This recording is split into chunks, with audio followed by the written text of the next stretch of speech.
Well, dear students, myself Dr. Ashish Garg, Associate Professor in Chemistry, Seth R N Ruia government college Ramgarh Shekhawati district Sikar Rajasthan.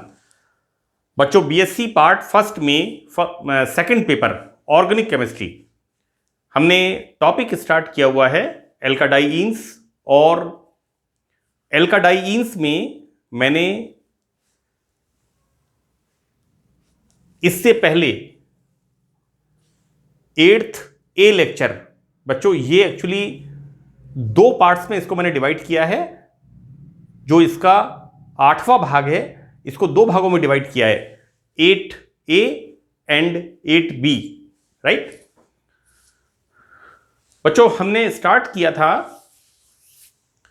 Structure and stability of conjugated alkadienes, right. संयुग्मी डाइइनों की संरचना एवं स्थायित्व।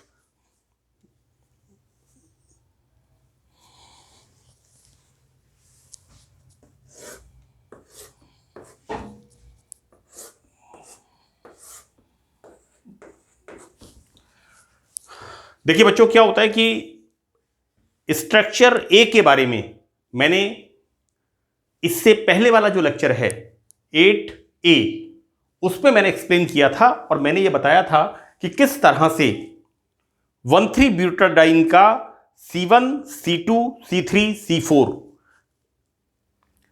चारों carbon sp2 hybridised होते हैं। और ये sp2 संकरित कक्षक, बच्चों प्रत्येक कार्बन के पास 3 sp2 संकरित कक्षक हैं। ये मैंने आपको 8A के अंदर बताया था और मैंने ये बताया था कि किस तरह से ये sp2 संकरित कक्षक जो कि कार्बन के हैं, ये हाइड्रोजन के साथ सिग्मा बॉन्ड बनाते हैं और कार्बन कार्बन के बीच में सिग्मा बॉन्ड फॉर्म होता है। ये मैंने आपको 8A के अंदर बताया था। और यहां पर यह बताया था कि यहां पर प्रत्येक कार्बन sp2 हाइब्रिडाइज्ड होता है। और वहां पर मैंने लिखा था चित्र A, और यह मैंने इंस्ट्रक्शंस दी थी कि आप इसके नेक्स्ट पार्ट में यानी 8B में इसे आप देखेंगे। तो बच्चों देखिए, यहां पर हम देखते क्या है कि जैसे मैंने आपको बताया 8A के अंदर मैंने शो किया है सिग्मा बॉन्ड्स के बारे में कि किस तरह से C1, C2, C3, C4 चार कार्बन कार्बन कार्बन के बीच में सिग्मा बॉन्ड, कार्बन कार्बन के बीच में सिग्मा बॉन्ड और कार्बन हाइड्रोजन के बीच में सिग्मा बॉन्ड किस तरह से होते हैं, और यहां पर sp2 संकरण होता है। अब हम इसमें नेक्स्ट देखते हैं कि जैसा हम सामान्यतः स्ट्रक्चर देखते हैं 1,3-ब्यूटाडाइन का, बच्चों हम स्ट्रक्चर देखते हैं इस तरह से, CH2 double bond CH, single bond CH, double bond CH2, इस तरह का स्ट्रक्चर बच्चों। तो यहां पर this is the pi bond and this is the pi bond and the one bond is sigma bond. आप देखिए बच्चों, ये मैंने शो किया यहां पर, see this is the sigma bond. अब यहां पर हम शो कर रहे हैं बच्चों पाई बॉन्ड के बारे में, राइट। तो देखिए C1, C2, बच्चों this is C1, C2 and C3, C4 के P कक्षकों में परस्पर समपार्श्विक अतिव्यापन, बच्चों इसको हिंदी में कहते हैं कोलैटरल, है ना। ऑर्बिटल है इस तरह से और लेटरल ऑर्बिटल है इस तरह से, राइट, परपेंडिकुलर। तो यहां पर ये जो कक्षक होते हैं कार्बन के 2pz कक्षक जिनमें सिंगल इलेक्ट्रॉन होता है, सी लाइक दिस, इसका इसके साथ और इसका इसके साथ। तो हमने क्या बताया है यहां पर, C1, C2 के बीच में pi bond and C3, C4, बच्चों दिस इज 1, 2, 3, 4। तो यहां पर C1, C2 के बीच में पाई बॉन्ड और C3, C4 के बीच में पाई बॉन्ड होते हैं। तो बच्चों यहां पर कोलैटरल, बच्चों इसको how we can explain this, बच्चों this is the sigma bonding. बच्चों दिस इज कार्बन, ये देखिए ये कार्बन है, इसी तरह से ये कार्बन है, तो हम किस तरह से बताएंगे? इस तरह से बच्चों, दिस इज द कोएक्सियल सम अक्षीय अतिव्यापन and the formation of sigma bond C, complete overlapping of the orbital, right? And this orbital, this is perpendicular like this. It's not complete overlapping, it's only head to head overlapping. यहां पर this is collateral. इसे हमने हिंदी में कहा है समपार्श्विक अतिव्यापन करके दो by centred सी, एक दो यहां पर दो बन रहे हैं, सी यहां पर दो बन रहे हैं बच्चों, है ना? द्विकेंद्रिक पाई आणविक कक्षक, right? Binuclear pi molecular orbitals, इसे अंग्रेजी में बोलेंगे द्विकेंद्रिक पाई आणविक कक्षक बनाते हैं. So this is the diagram B. अब हम इसमें आगे बात करते हैं बच्चों. यहां पर हमें देख करके ऐसा लगता है कि see like this is a single electron, this is electron, this is the electron like this. यहां पर बच्चों इनके बीच में इस तरह से, इनके बीच में इस तरह से बॉन्ड फॉर्मेशन होता है. अब यहां पर तीसरा डायग्राम, यहां पर थर्ड डायग्राम जो है क्या शो कर रहा है कि अभी तक हमने बात किया की है एक तो सिग्मा बॉन्ड्स की, इनकी बात की है, और बी के अंदर हमने क्या बात की है? हमने बात करी है इस तरह से पाई ऑर्बिटल्स की. बच्चों this pi bond is localised, स्थानीकृत, राइट? जैसा मैंने आपको बताया था कि पार्ट 8A के अंदर कि किस प्रकार से हम 1,3-ब्यूटाडाइन की अनुनादी संरचनाएं, रेजोनेटिंग स्ट्रक्चर्स को लिखते हैं. तो देखो बच्चों, ऐसा है कि यहां पर एक ही तल में रहने के कारण C2 C3 के पी कक्षकों के बीच भी अतिव्यापन की अब बच्चों ऐसा है कि जिस प्रकार से इनके बीच में बॉन्ड बन रहा है, जैसे यहां पर बॉन्ड बन रहा है, तो एक पॉसिबिलिटी यह होती है कि क्या इनके बीच में भी बॉन्ड बन सकता है? There is a possibility. So this shows structure C, right? मैं यहां पर यह बताना चाह रहा हूं, मैंने स्ट्रक्चर ए के अंदर 1,3-ब्यूटाडाइन के कंप्लीट सिग्मा बॉन्ड्स को बताया है, only for the sigma bonds. चित्र बी के अंदर जो हम स्ट्रक्चर पढ़ते हैं, देखिए वहां पर जो हम शुरू से स्ट्रक्चर पढ़ते आ रहे हैं कि C1 C2 के बीच में पाई बॉन्ड है. बच्चों this is the C1 C2 and this is C3 C4, इनके बीच में पाई बॉन्ड है. तो सवाल अब यह उठता है कि जैसे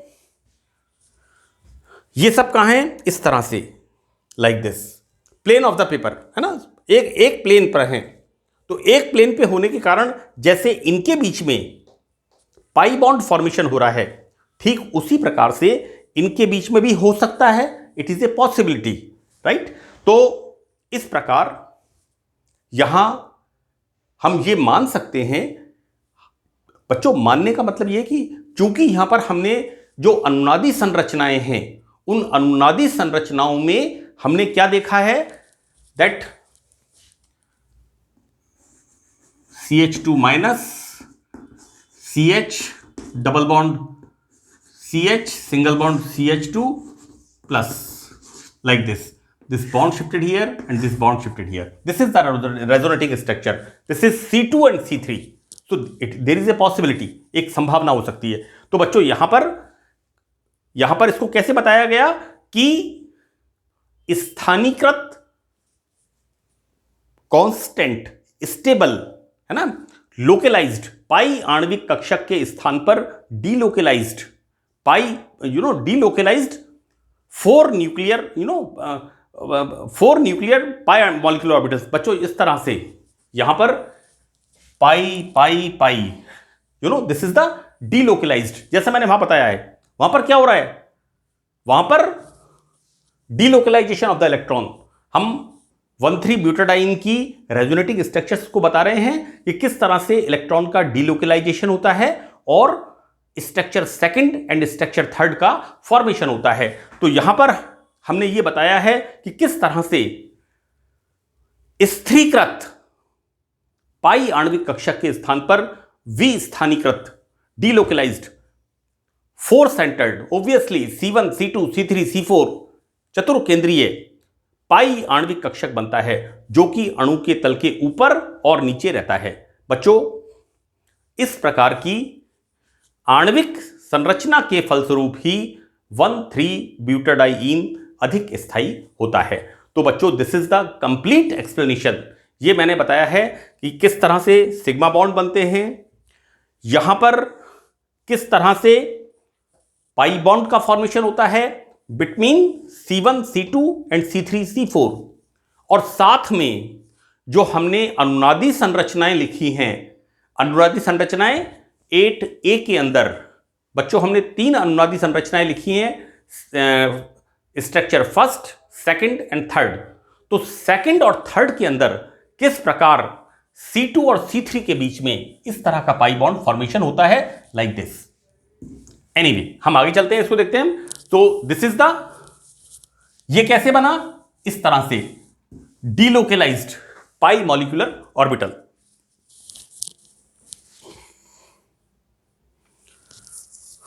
नाउ यहां पर अब हम, this is the conclusion of this structure.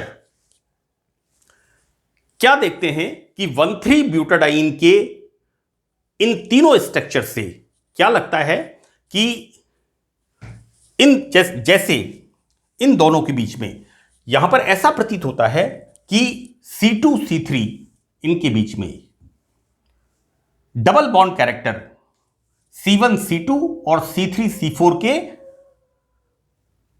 Double bond character के समान होते हैं। तो बच्चों, यहां पर इस बात को हम देखते हैं कि किस प्रकार यहां पर C1 C2 के बीच में डबल बॉन्ड है, किस प्रकार C3 C4 के बीच में डबल बॉन्ड है, और यहां पर इनके बीच में भी एक संभावना को हम देखते हैं। यानी यहां पर double bond character C2 C3 में भी ठीक C1 C2 and C2 C3 की तरह होते हैं।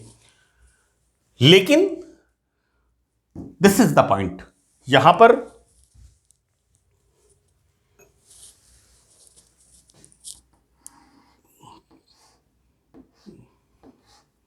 लेकिन ऐसा नहीं होता है बच्चों। यहां पर अणु में C2 C3 के सिग्मा बॉन्ड के सापेक्ष में मुक्त घूर्णन में बाधा 5 किलो कैलोरी पर मोल होती है। देखो बेटा, मैंने आपको स्टीरियोकेमिस्ट्री में एथेन के ग्रस्त और संतरित स्वरूपण, इक्लिप्स्ड एंड स्टैगर्ड कॉन्फॉर्मेशंस मैंने पढ़ाए हैं, स्वरूपण मैंने पढ़ाए हैं। तो बच्चों, वहां पर क्या होता है, सिंगल बॉन्ड रोटेशन, राइट। तो यहां पर हम देखते क्या हैं कि जो C2 और C3 है, इनके बॉन्ड के रोटेशन में कितनी एनर्जी जरूरत होती है, 5 किलो कैलोरी पर मोल, राइट। जबकि यदि यहां पर इस तरह का डबल बॉन्ड होता तो यहां पर कितनी मुक्त घूर्णन के लिए, राइट, कितना जरूरत थी, 60 किलो कैलोरी पर मोल, राइट। इसलिए यह क्लियर हो जाता है कि भाई यहां पर इनके बीच में कार्बन कार्बन बॉन्ड के फ्री रोटेशन में, राइट, कितना एनर्जी चाहिए, 5 किलो कैलोरी पर मोल, जबकि यहां पर कितनी चाहिए, 60 kilo calorie per mole. So it is very clear. हम जब यहां पर इसका फ्री रोटेशन देखते हैं C2 C3 का, इससे यह क्लियर हो जाता है कि इसके बीच में डबल बॉन्ड कैरेक्टर नहीं होते हैं। अर्थात C2 C3 बंध के सापेक्ष में अणु का मुक्त घूर्णन आंशिक रूप से प्रभावित होता है। देखो बेटा, मैंने आपको एल्केन के अंदर कार्बन कार्बन सिंगल बॉन्ड का रोटेशन मैंने बताया था।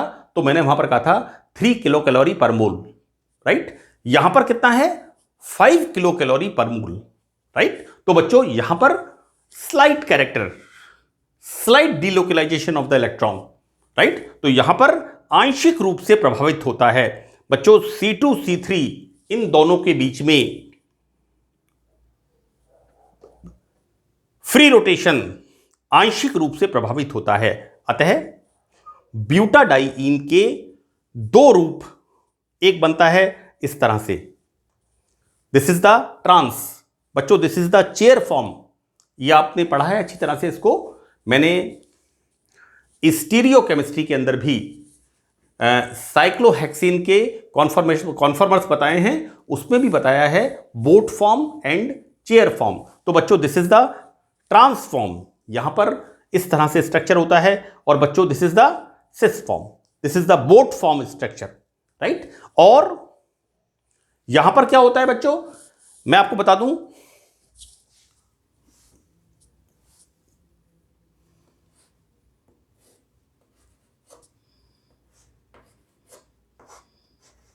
ये जो होते हैं,